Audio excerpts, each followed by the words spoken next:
Hello friends, good evening. This is Ruchira Vaidya and you are watching my CA Final Audit channel, that is for CA Final students who are learning the audit.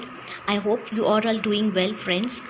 Now friends, in this lecture we are going to do essay 265, that is communicating deficiencies in internal control to those charged with governance and management. Now let's begin, friends, with the part of introduction. The auditor is required to obtain understanding of internal control relevant to the audit when identifying and assessing the risk of material misstatement. In making those risk assessments, the auditor considers internal control in order to design audit procedures that are appropriate in the circumstances but not for expressing opinion on the effectiveness of internal control. It means that, friends, auditor is responsible for designing the audit procedures keeping in mind the various internal control factors, but he is not responsible for expressing an opinion on the effectiveness of internal control, whereas the auditor is responsible for expressing an opinion on the financial statements, whether the financial statements are true or reflect the true or fair view and do not represent any material misstatements, whether due to fraud or error. Now friends, next portion is the objective. The objective of the auditor is to communicate appropriately to those charged with governance and management the deficiencies in internal control which the auditor has identified during the audit, and that the deficiencies which in the auditor's professional judgment are of such significant importance to merit the respective attention of those charged with governance and management. Now friends, next portion is the definitions. Now let's see what is deficiency in internal control. Now, what is deficiency in internal control? It exists when control is designed, implemented or operated in such a way that it is unable to prevent, detect and correct the misstatements in the financial statements on timely basis. It means that, friends, when control is designed or operated in such a way that it is not able to prevent or detect any misstatements which are reflected in the financial statements.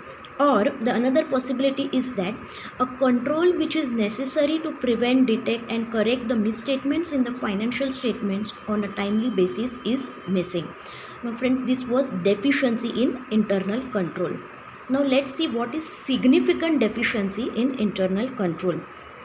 Now, a deficiency or combination of deficiencies in internal control that in the auditor's professional judgment is of sufficient importance to merit the attention of those charged with governance. This is called significant deficiency in internal control, which means that there might be a single deficiency or a combination of deficiencies in internal control, but they are of such importance, and in the auditor's professional judgment they are of such importance that they might affect the attention of those charged with governance. So that is significant deficiency in internal control. Now friends, the next portion is auditor's obligation requirements. Now in that, the first part is identify the deficiencies.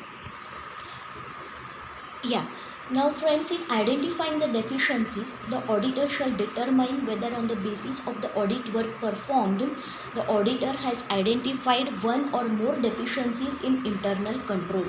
In discussing the facts and circumstances of the auditor's findings with the management, the auditor should consider these following things: management's understanding of the actual or suspected causes of the deficiencies, exceptions arising from the deficiencies that management may have noted, for example misstatements that were not prevented by the relevant information technology, that is IT controls, a preliminary indication from management of its response to the findings.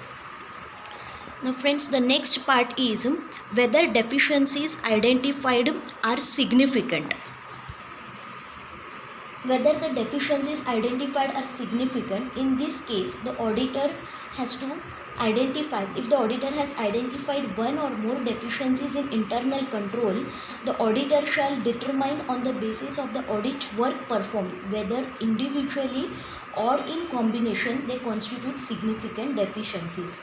Now friends, there are some indicators of significant deficiencies in internal control which include evidence of ineffective aspects of the control environment, such as indications that significant transactions in which management is financially interested are not being appropriately scrutinized by those charged with governance.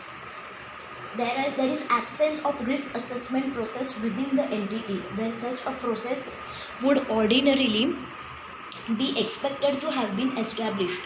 Evidence of an ineffective entity risk assessment process, such as management's failure to identify a risk of material misstatement that the auditor would expect the entity's risk assessment process to have identified. Evidence of an ineffective response to identified significant risk. Misstatements detected by the auditor's procedures that were not prevented or detected and corrected by the entity's internal control. Disclosure of material misstatement due to error or fraud as prior period items in the current year's statement of profit and loss.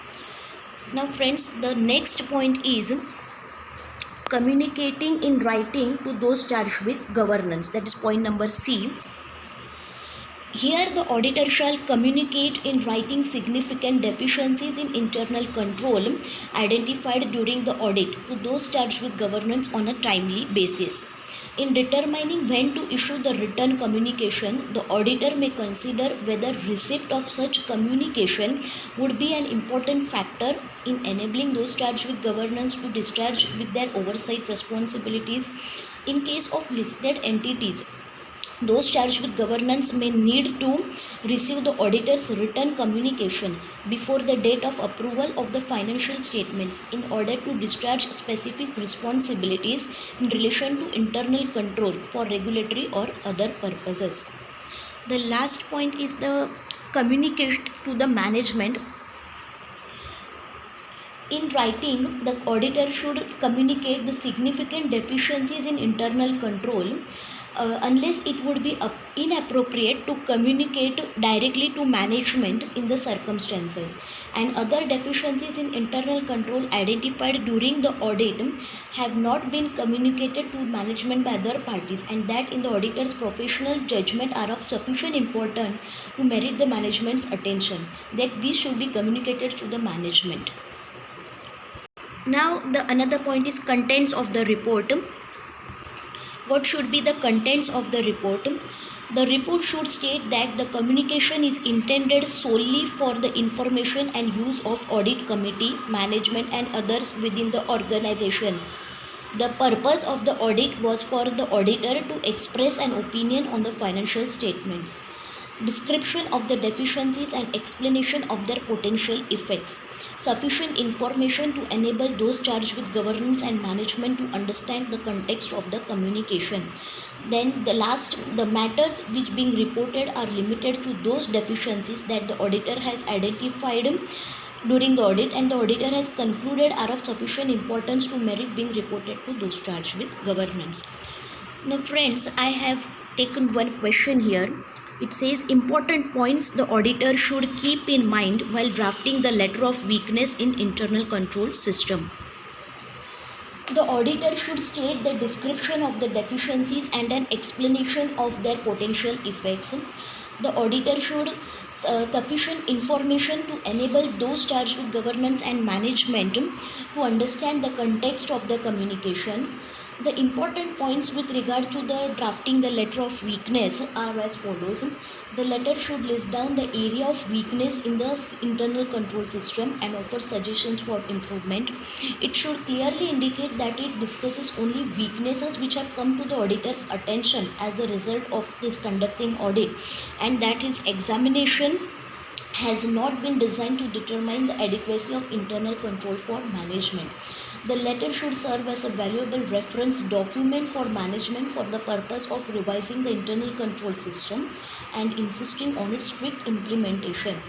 And the letter should also serve to minimize the legal liability in the event of a major defalcation or other loss resulting from weakness in the internal control system. So friends, we have completed this essay 265. that was communicating deficiencies in internal control to those charged with governance and management. One question has also been taken. I hope you like this video, and if you like this video, please give a thumbs up to this video. Okay, thank you.